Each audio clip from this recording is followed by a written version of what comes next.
Každé filmové DVD obsahuje v úvode upozornenie. My si teraz ukážeme, ako na to v programe Sony DVD Architect. Prejdeme na panel Project Overview. Klikneme na tlačidlo plus na možnosť Introduction Media. Vyberieme súbor s obrázkom alebo videom upozornenia a klikneme na Otvoriť.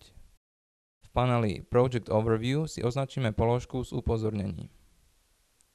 Na časovej osi je možné upraviť dobu trvania snímku s upozornením. Aby sme zamedzili užívateľovi preskočiť úvodné upozornenie, je nutné upraviť atribúty jednotlivých tlačidiel ovládania. Na paneli Properties prejdeme na kartu Remote Button. Zmenou hodnôt atribútov jednotlivých tlačidiel z On na Off znemožníme ich funkčnosť po dobu trvania úvodného upozornenia. Náhľad projektu vyvoláme klasicky, kliknutím na tlačidlo Preview na paneli nástrojov.